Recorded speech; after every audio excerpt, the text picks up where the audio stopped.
YouTube channel Trinity voice. പോഷിപ്പിക്കാ പത്യവചനമ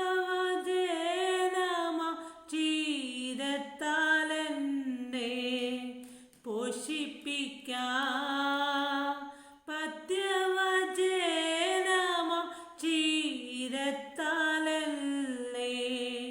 നിർമ്മലത്തോയം നിത്യം കുടിപ്പിച്ച് നിർമ്മലത്തോയം നിത്യം കുടിപ്പിച്ച് പച്ചപ്പുൽ ശയ്യയിൽ കിടത്തിടുന്നോരേ പച്ചപ്പുൽ ശയ്യയിൽ കിടത്തിടുന്നോരേ തേടി വന്നോ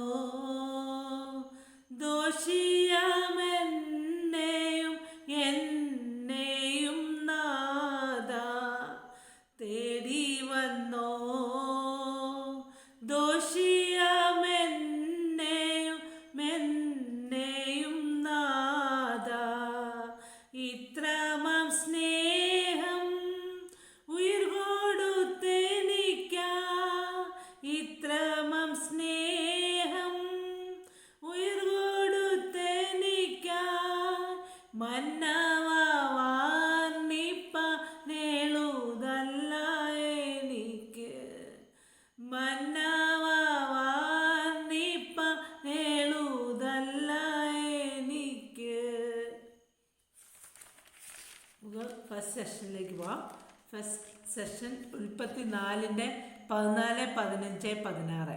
Genesis chapter 4 words 14, 15 and 16.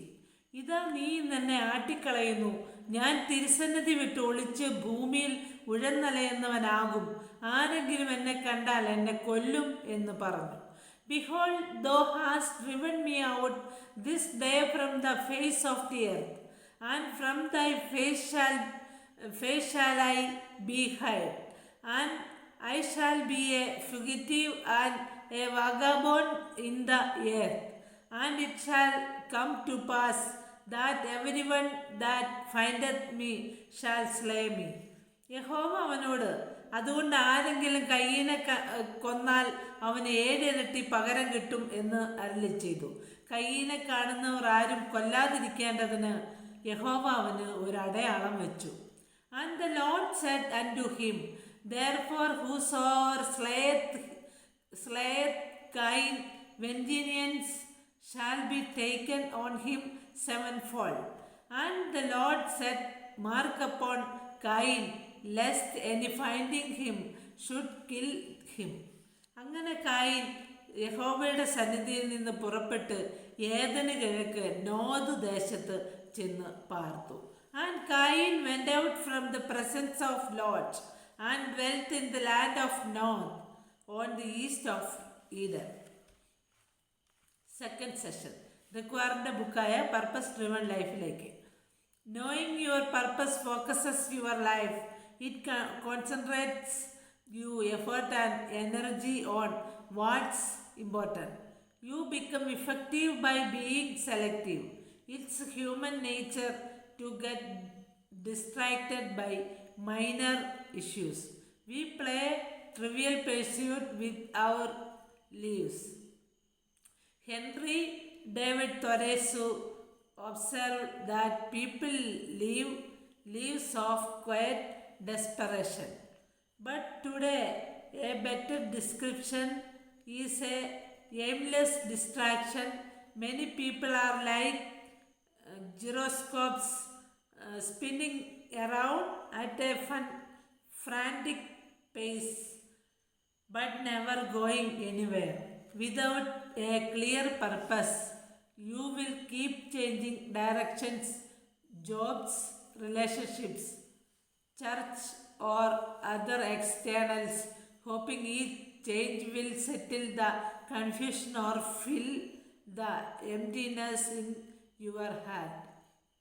You think maybe this time it will be different, but it does not solve your real problem, a lack of focus and purpose.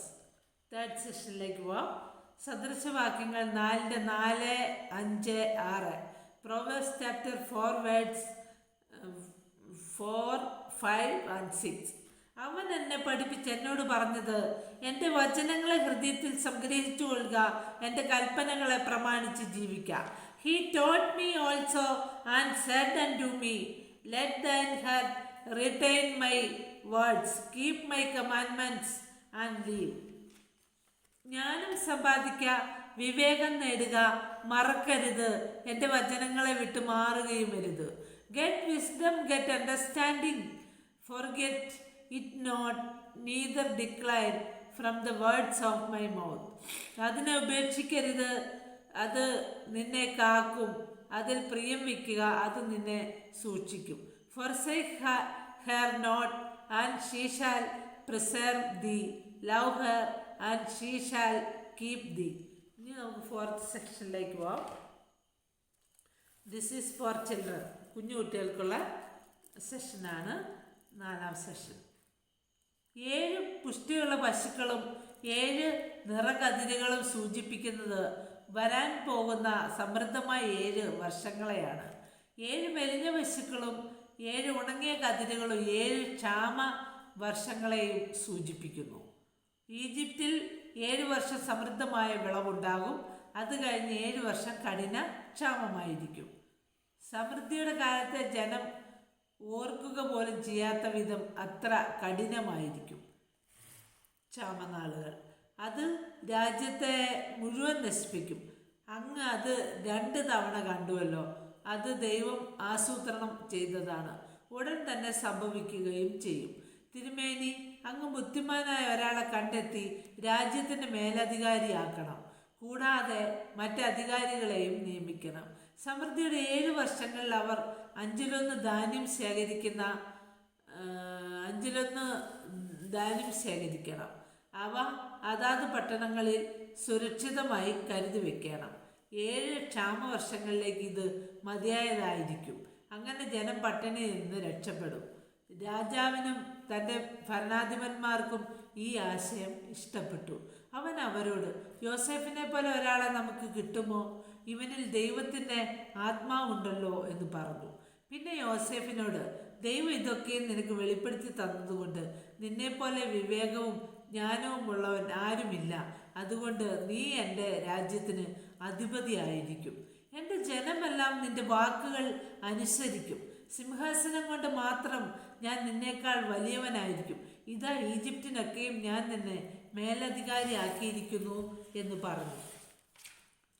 രാജാവ് തൻ്റെ കയ്യിൽ നിന്ന് മുദ്ര ഊരി യോസേഫിൻ്റെ കയ്യിൽ ഇട്ടു. നേർമയുള്ള ഒരു കുപ്പായം അവനെ അണിയിച്ചു. കഴുത്തിലൊരു സ്വർണ്ണമാലയും ഇട്ടുകൊടുത്തു. തൻ്റെ 2ാം രഥത്തിൽ അവനെ കയറ്റി. പടത്തലവന്മാർ അവൻ്റെ മുൻപിൽ നിരന്നു. മുട്ടുകുത്തുവിൻ എന്ന് അവർ വിളിച്ചു പറഞ്ഞുകൊടുത്തു. അങ്ങനെ രാജാവ് യോസേഫിനെ ഈജിപ്തിൻ്റെ മുഴുവൻ ഭരണാധികാരിയായി നിയമിച്ചു. നിന്റെ കൽപ്പന കൂടാതെ ഈജിപ്തിൽ ഒരുവനും ചലിക്കുകയില്ലെന്ന് രാജാവായ ഞാൻ പ്രഖ്യാപിക്കുന്നു. രാജാവ് യോസേഫിനോട് പറഞ്ഞു. യോസേഫിന് ഒരു ഈജിപ്ഷ്യൻ പേരും രാജാവ് നൽകി. ഒരു ഈജിപ്ഷ്യൻ പുരോഹിതൻ്റെ മകളെ ഭാര്യയായും നൽകി. യോസേഫ് ഈജിപ്ത് രാജാവിനെ സേവിക്കുവാൻ തുടങ്ങിയപ്പോൾ അവന് 30 വയസ്സായിരുന്നു പ്രായം. അവൻ രാജ്യത്തിൻ്റെ എല്ലാ ഭാഗങ്ങളിലും സഞ്ചരിച്ചു. എല്ലാ സെക്ഷനും ഇവിടെ കഴിഞ്ഞിരിക്കുകയാണ്. God bless you abundantly.